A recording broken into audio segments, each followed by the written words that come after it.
Aujourd'hui, on parle du XA1, donc c'est un appareil 135, donc avec des films 105 mm, fabriqué en 1982, sorti à peu près 2 ans après le XA2. Donc c'était un des appareils d'une longue série qui a suivi le XA, le classique. Alors voilà, l'appareil à télémètre classique fin des années 70.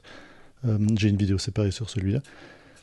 C'était une version vraiment très économique, à focus fixe, mais qui ne nécessite pas de pile, et qui avait un objectif, donc 35 mm f4 des Zuiko, 4 éléments de lentilles en 4 groupes, qui en gros ont une netteté, une hyperfocale d'environ 1,5 m à l'infini.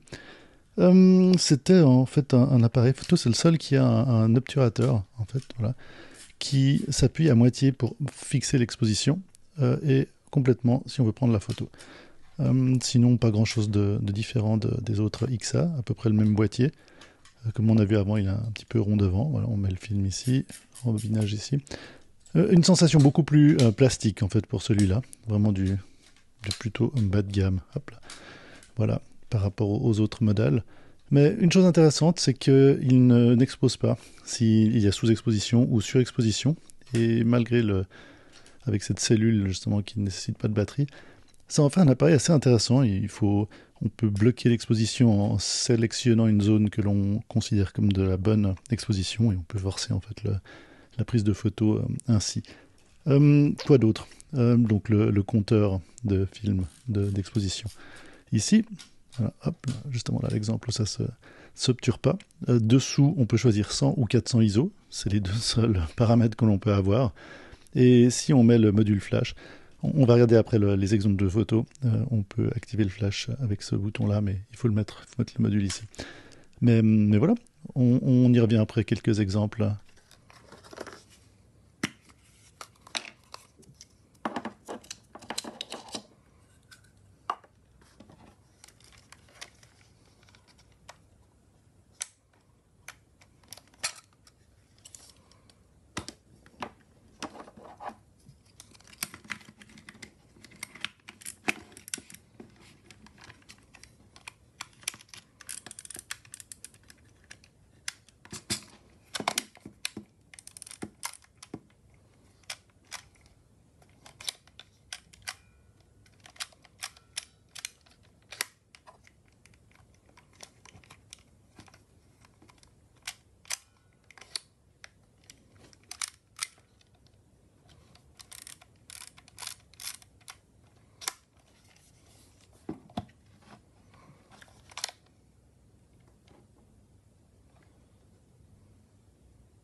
Et voilà donc les premiers exemples de photos avec cet Olympus XA1.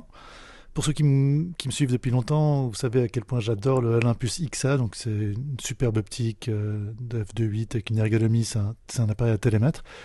Je m'attendais pas à cette découverte du Olympus XA1, donc cette focale à 4 fixe, sans focus, sans pile. Par contre, avec un déclencheur qu'on peut maintenir à moitié pour bloquer la luminosité et ensuite appuyer, qui a l'air d'être un peu un bas de gamme du XA. Mais en fait, au final, là, on va commencer avec les photos couleurs d'un film que j'ai fait récemment, du Kodak Color 400, à l'occasion d'un passage au Festival de Arles. Comme on peut le voir, le rendu de l'image est super intéressant, de même nature qu'avec le XA. Mais une géométrie qui est relativement bien respectée, des belles couleurs, un bokeh malgré tout, même si tout est plutôt en focus. On le verra peut-être sur d'autres photos, il y a des choses en premier plan, mais pas vraiment de bokeh en fait, vu que tout est à peu près net. Mais vraiment très beau rendu sur les deux images suivantes. Ce plaisir de ne pas avoir de focus, de ne pas se poser la question si ça va être net ou pas. On a un peu de flair sur l'image de droite ici. Mais sinon, j'aime pas les chats, j'aime pas les chats.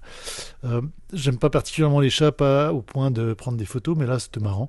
Je suis en train de tester l'appareil. Un appareil photo qui est très léger, compact, pas vraiment besoin de se prendre la tête. Très très surprenant. À nouveau, là, les deux images qui suivent, la couleur, le rendu des couleurs par cette optique nickel à travers ce film qui est relativement standard, comme si vous connaissez le Kodak Color 400. Il y a deux réglages, comme je le disais avant, 100-400 sur cet appareil, donc voilà. Mais à nouveau, un super rendu, quoi. C'est avec un caractère qui ressemble vraiment à ce qu'on avait dans le XA.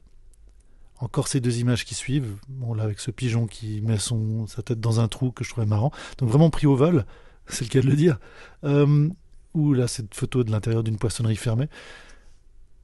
C'est un appareil, genre vraiment, là j'ai pour moi une découverte, le non-souci de ne pas avoir de focus, on sait que c'est bon, si la vitesse d'obturation est bonne, si le cadrage est bon, là il n'y a pas vraiment eu de ratage, alors c'était surtout avec des belles luminosités en général.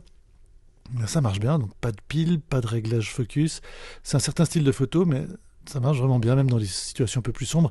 Comme là c'était lors de la foire du livre, en fait, toujours du festival de Arles, avec des situations plus sombres. Bah non, ça marche. Vraiment très surpris. Donc là, c'est tout de suite un appareil que je vais glisser beaucoup plus régulièrement dans ma poche, parce que c'est vraiment un appareil sans souci. Visiblement. J'ai eu un petit souci avec le compteur, donc là on va venir sur ce film noir et blanc sur lequel j'ai eu ce petit souci, c'est qu'en fait le compteur s'est remis à zéro à un moment et j'ai pas vu. Donc je suis arrivé à la fin du film, des 36 pauses, enfin 38 ou 40, je ne sais plus, et là l'indicateur m'indiquait 27 ou quelque chose comme ça. Donc ça, je ne sais pas très bien quelle est la cause, mais une chose qui m'est arrivée. Sinon là du Cinestill XX mis à 400 ISO, même chose, donc c'était à l'occasion de ce voyage à Arles. Très beau rendu, les flares de la lentille sont tout à fait acceptables. Même chose pour les Sunstars, là, les effets en étoile en fait, liés au soleil qui est juste en haut sur l'image de gauche. Une géométrie qui est tout à fait convenable, un rendu de l'image qui est bon. Ici on le voit aussi. Une exposition, j'ai pas eu de ratage en fait, donc je sais pas si c'est par hasard ou pas, mais je n'ai vraiment quasiment pas. J'ai des photos qui sont un peu trop lentes, donc dans le mouvement, où j'avais des flous cinétiques, mais sinon, ça donne ce que l'on voit. Et voilà, encore deux autres photos. On retrouve le même immeuble qu'il y avait à Arles, qu'on a vu sur les photos couleurs, là, au bord du Rhône. Donc ça, c'est le bord du Rhône, pour ceux qui ne connaissent pas Arles. Ça marche bien. À droite, là, une image faite en Suisse, dans un parc près de Chambézy. Ça a du détail, ça a du caractère.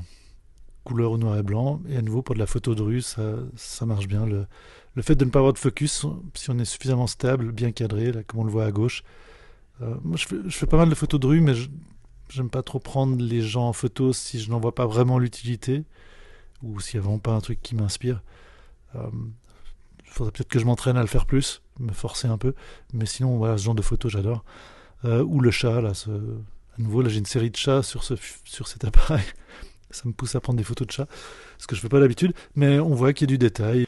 Donc voilà, quelques exemples.